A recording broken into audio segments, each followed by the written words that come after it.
Elon Musk opened up about his trip to Russia 20 years ago.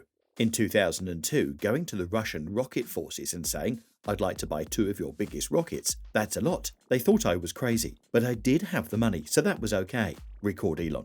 As you all know, Elon Musk was inspired to create a SpaceX after his tough trips to Russia, where some fascinating and at the same time, very dirty things happened that people were not aware of, and Elon Musk opened up about everything.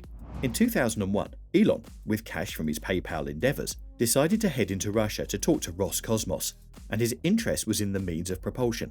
Musk has had dreams of space travel for quite some time, and he wanted to send something to Mars to inspire his level of interest in space exploration in the public.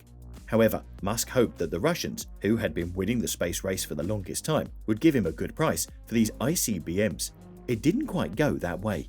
In 2001, seeking rockets, Musk left for Europe with his partners, Adio Ressi and Jim Cantrell. They started in Paris, trying to buy some rockets from Ariane Space, but they were too expensive for them to afford. However, whilst they were there, they heard on the grapevine that the Russians had some repurposed ICBMs that they wanted to unload, which sounded perfect, so Musk and his partners then headed to Russia to begin negotiations. According to Ressi, it was chaos from the start. After having to pay off some corrupt police officers before they could even get there, Ressi talks about the meetings being filled with toasts of vodka approximately every 2 minutes, which means 20 or 30 toasts an hour. After toasting to space, America, America in space, and countless more things, the alcohol took effect very quickly. Ressi recalls how he looked over at Elon and Jim, and they were passed out on the table before passing out himself. After this drinking session, the second meeting took place in Los Angeles. This time, the Russians told them that the meetings wouldn't continue until they were given $5,000. Taken by surprise by the request, Musk and Ressi had to scramble to borrow the money, managing to convince the Mondrian Hotel in West Hollywood to lend it to them in time to keep the negotiations going. The final meeting happened in Russia. Musk flew in with Cantrell this time, expecting to pay around $21 million for 3 of their repurposed ICBMs. However, when Musk got there, he was surprised by the Russians now demanding $21 million per rocket. According to Cantrell, they even taunted Musk, saying, "Oh, little boy, you don't have the money." Elon also recalled this situation. "After making several trips to Russia, I came to the conclusion that actually my initial impression was wrong because I thought there's not enough will to explore and expand beyond Earth, but I was wrong. In fact, there's plenty of will, particularly in the United States." After being insulted, condescended to, and given the runaround, Musk was done with negotiations, not just with the Russians, but overall, reportedly determining that he was going to do it himself, saying to Cantrell on the flight back, "I think we can build a rocket ourselves." Once he had it in his mind, Musk was determined to make it happen. He founded SpaceX the next year. So, after nearly 50 failed launches over many years, in 2018, SpaceX managed to launch the Falcon Heavy into space. 230 foot tall, capable of carrying 37,000 pounds of cargo all the way to Mars. A far fling from the humble beginnings, SpaceX has become not just an active player in the space race, but arguably one of the most important. As much as SpaceX and Elon Musk have turned around, so too has the attitude of the Russian space companies. The space company Roscosmos, now headed by Dmitry Rogozin, has been showing some real interest in Musk and his company SpaceX.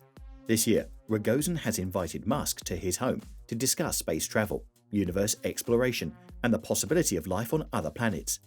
Reportedly, Rogozin admires Musk for being an organizer of the space industry and an inventor who is not afraid to take risks. Rogozin extended his olive branch to Musk over Twitter, and in response, Musk apparently thanked him and asked him playfully what his favorite tea was.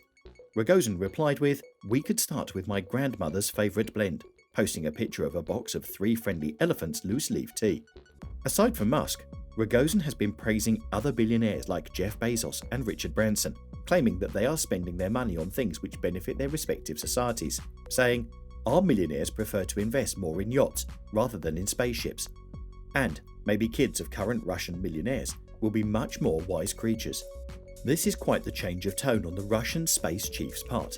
Having always freely taken jabs at NASA and SpaceX over the few years, one of his most famous ones being to suggest that the US delivers its astronauts to the International Space Station using a trampoline. So why the change of tone? The simple answer is SpaceX.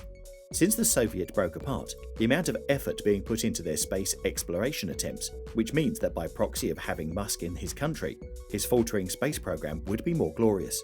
Musk, on the other hand, has always been a fan of Russian space technology, hence the attempt to buy the ICBMs in the first place, but he also seems perfectly happy to accept the olive branch, with having recently spent an hour at SpaceX's HQ with Sergei Korolev's grandson, whose grandfather is admired as the father of modern astronautics. There is a possibility that the point of all this is to attract Musk to Roscosmos's Soyuz launch, which is a space project to make a film of the International Space Station. This film would be made by the film director Klim Shipinko and Urila Peresild, transported by cosmonaut Anton Sharaponov. The title for this film is called The Challenge at this point in time, and it has become a top priority for Rogozin, who wants to be made in time for the 60th anniversary of the maiden flight of Yuri Gagarin in 1961. This would be a momentous film, and another first for Russia's history in space. However, this project has been a complete money sink so far, taking a large bite out of the corporation's budget and disrupting flight plans. Having Musk on board with such a project would not only boost its reputation by association, but being a particular safety net, financially speaking. It seems to be working, considering there are now rumours of the Tesla CEO setting up a facility in Russia, but it's yet to be seen. Overall, Musk's relationship with the space agencies of Russia is a very interesting one to analyse. From being given the runaround to having his presence begged for, the change of tone in the wake of SpaceX's rise is quite something to behold. It also means that where it will go in the future is both unpredictable and intriguing to follow. We'll just have to see where the future space projects take us. That's it. Don't forget to subscribe.